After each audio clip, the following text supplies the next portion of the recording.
Hello, hello, hello, and welcome to my YouTube channel. My name is Jameelah, and I am a master manifester, and I'm sure you are too, because you're watching content like this. The name of this channel is Holistic Manifesting, because I believe in a whole body, whole mind, and whole being experience when it comes to manifesting these amazing lives that we're choosing.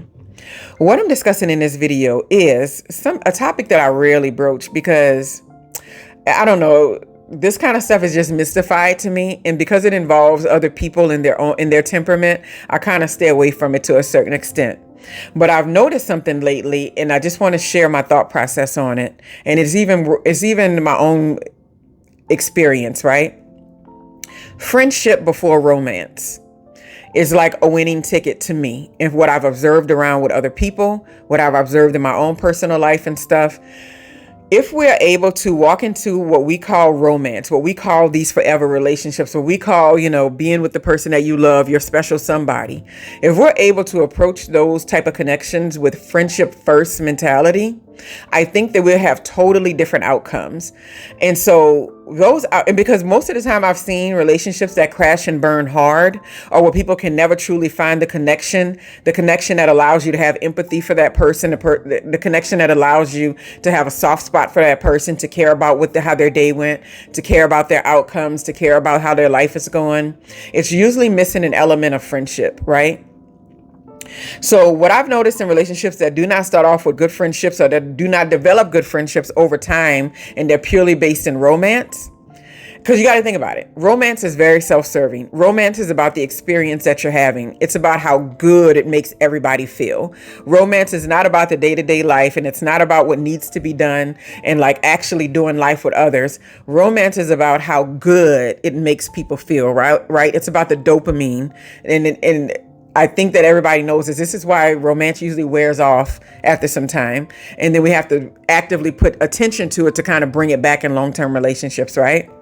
When people don't have friendships in their relationships, they tend to end badly. So we know a lot of relationships end, but they don't always end badly. I've had relationships that didn't end badly. They kind of just was like, well, you know what? This isn't working. And they're like, oh, it's not working either. And then we kind of just decide, let's just part ways. But when I see the ones that end badly, like when people are trying to tell you all the negative things about who you are and what they never liked about you and how they hate this or whatever that, and how you're not going to find anybody else, whatever they're doing, that usually means they never had any real friendship inside of that connection. Because true friends do not want to wish malice, or they do not want to talk ugly and talk down to people that they're actually connected to on an emotional level, a deeper level, as opposed to, you're just supposed to make me feel good and romantic, More respect is present when friendship is present. I've noticed that too.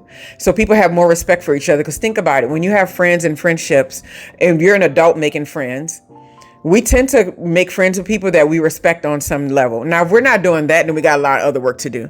But most of the times when we're having friendships and we're making friends, it's people that we respect on a certain level. We respect what they've created in life. We respect their occupation, their career. We respect their home life, the way they carry themselves.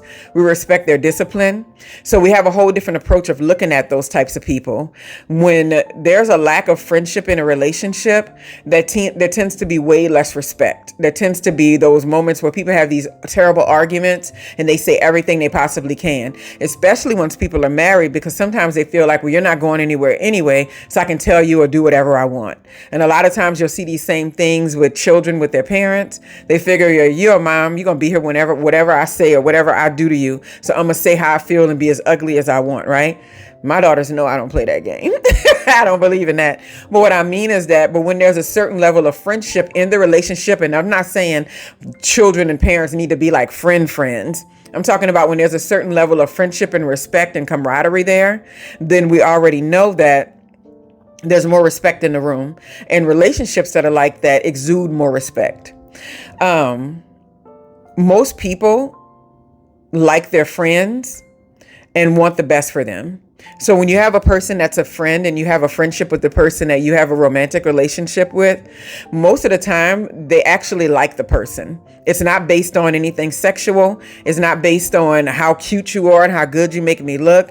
It's not based on, how often I can't even think of, okay, I won't say that. It's not based on these things, right? And so the friendship part of it is based on a like. To me, a like is almost more important than a love, right? Because a love can grow over time. But if you're around a person that you actually like the personality of, then that makes a huge difference when it comes to romance. Because when that romance kind of dies down, or when the honeymoon phase is over, that a lot of people know exists, right? You still have a good connection with the person. You still enjoy doing things with them. You can go to, do fun events or hang out or have a good time. And it's not always based on, it has to be so romantic. I have to have rose petals leading up to the car door. I have to have champagne and at the end of the night and strawberries dipped in chocolate. It's okay because you can just get along with them and you have a friendship. And when you like somebody, then you really, really want the best for them. And if you've gotten a relationship that's based on romance and you really look at it after it wears off, you're like, I don't even like their personality, right? That's what happens a lot when friendship isn't present. Friends tend to laugh more and be less serious with each other. I think that kind of speaks for itself. When we're around our friends, there's no pressure. So we tend to laugh and we make jokes a whole lot more. And we don't take things so seriously. So if like somebody's picking at someone or making a joke about someone, we don't take it so seriously. When I find that when it's deep romantic relationships and you say the wrong thing or do the wrong thing, you could be looking at a whole week of someone giving you the silent treatment, right? But they wouldn't do that to a friend because they know a friend would have the option of, man, I'll just walk off if you don't tell me what's on your mind, right? They take it less serious because they're not like in a romantic relationship with this person. But I feel like if you have that built into your romantic relationship, it can last and go much longer. And you have to ask yourself, if it wasn't for romance, would this person even be in your life? That's huge, right? Because sometimes we meet people and we have these relationships, and when it ends, we're just like, I don't even want to talk to that person anymore. I don't even want them around in my space. Because then that means that when you met them, there probably wouldn't be a kind of person that you would just have in your life in general. So you have to ask yourself all the time when you're meeting people and you're building friendships and all, and you're not trying to jump to romance, is this the kind of person that I would have in my life anyway? Are their principles in alignment with stuff that I believe? Do they approach life and live life in a way that I can respect? That's a huge deal. And like I said before, friendship gets you beyond the honeymoon phase. So when the honeymoon phase is over, if you have a deep friendship already there, then you have a foundation to build upon and say, hey, we don't have much romance. Let's start working on that again. And while this can seem so unromantic to a lot of people, we've seen what purely based romantic relationships get us and what it gets also everybody else in society. We've seen it. When people are so caught up on that part, and they're so caught up on a person's looks, and they're so caught up on not a person's shape, and they're so caught up on, well, he bought me this, he took me there, and we took a trip here. But what happens when life calms down and it's no longer a big old, one big date, What's going to get you beyond that phase? And for me, I feel like friendship gets you beyond that phase, right? There's more trust also between good friends. Whenever people are good friends, there's more trust than when you have just a basic romantic relationship, because you're so caught up on losing it, or like, will it go away, or being excited, or being more, I can't think of the word I'm trying to use.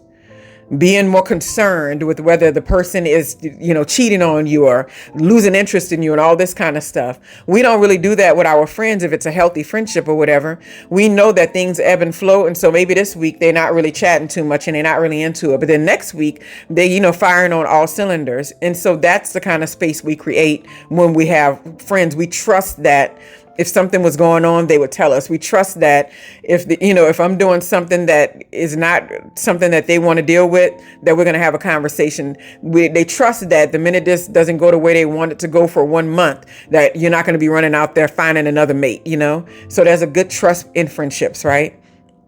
And then what I noticed too is when it comes to friends, you look forward to spending time with them. I worked in a lot of environments, and it just so happened to be male centered. So this is not gendered in any kind of way, but this is just what I worked with, where these men did not want to go home in the evening. These are all married men with kids. And they would be like, supervisor would say, y'all can leave early. It's 4:00. These men would literally still sit there until like 6 p.m. Right. And they make jokes about not wanting to go home. Right.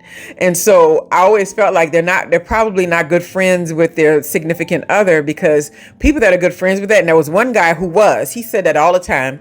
He was like, my wife's not into that. He was like, we wouldn't be married if she wasn't. He always said that guy used to cut and run for the door at the end of the night. And so what I'm saying is that whenever you have friendships there, we get excited. Like if it's the weekend coming and we're going to hang with friends and we're going to do brunch and we're going to go shopping or whatever it is we got planned, we look forward to that stuff, right? And so you want to be the same way with the mate that you have or the romance you're creating in your life, right? And then also too, when you're willing to be patient enough to be friends first, you can kind of know that you're no longer operating in trauma.